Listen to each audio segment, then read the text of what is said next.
और हमें बुक में ज़्यादा डीप में दिया हुआ नहीं है इसको, सो इसलिए मैंने ब्रैकेट में डाला, like binary fission, conidia formation, gemmule formation, vegetative propagation in case of plants, और उसके भी 3 सब टाइप है, like cutting, grafting and tissue culture. तो इसको हम देखते हैं वन बाय वन डीप में। चलो start with first, fragmentation. Fragmentation का मतलब होता है बेटा टुकड़े हो जाना, किसी भी चीज़ के टुकड़े हो जाना। तो यहाँ पे डेफिनेशन आ जाती है, the organism breaking down into fragments and due to some reason and from that fragments the formation of new organism. जैसे कि किसी भी एनिमल के टुकड़े हो जाएंगे और जितने भी टुकड़े होंगे उससे एक नया ऑर्गेनिज्म तैयार हो जाएगा। इसके एग्जाम्पल है प्लैनेरिया, स्पायरोगायरा और स्टारफिश। जैसे कि देखो बेटा, यहाँ पे डायग्राम में आप देख सकते हैं, ये प्लैनेरिया है जो पानी में रहता है।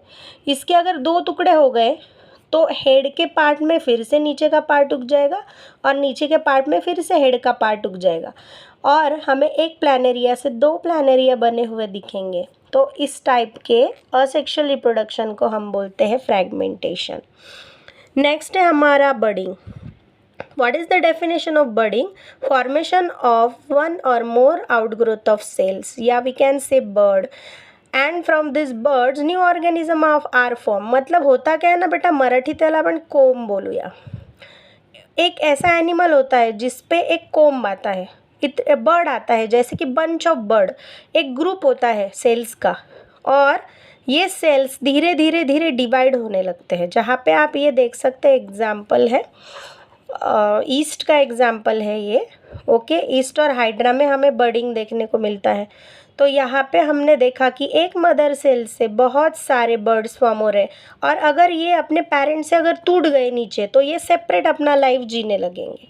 वैसे ही हमारे पास और एक एग्जाम्पल है हाइड्रा का। तो हाइड्रा पानी में रहता है, देखो इसके बॉडी पे आउटग्रोथ आया, एक छोटा सा ग्रोथ आया, फिर ये धीरे धीरे बड़ा होने लगा और एक दिन वो टूट के गिर जाएगा और इंडिपेंडेंट हाइड्रा बन जाएगा। इस प्रोसेस को हम बोलते हैं budding. Okay, next one is spore formation. Spore का मतलब होता है बेटा स्मॉल गैमेट्स। गैमेट्स मतलब कि ऐसे सेल जो सेक्सुअल रिप्रोडक्शन में पार्टिसिपेट करते हैं। तो reproduction with the help of spore mainly occur with the flagellated body. Flagella क्या होता है बेटा, शेपुट, ओके, पूछ लाइक स्ट्रक्चर जो होता है लोकोमोशन करने के लिए, चलने के लिए, उसको फ्लैजेला बोलते हैं। The motile zoospore in case of Chlamydomonas. देखो बेटा इस डायग्राम में ये जो हमें एनिमल दिख रहा है ना, दैट इज द क्लैमिडोमोनास।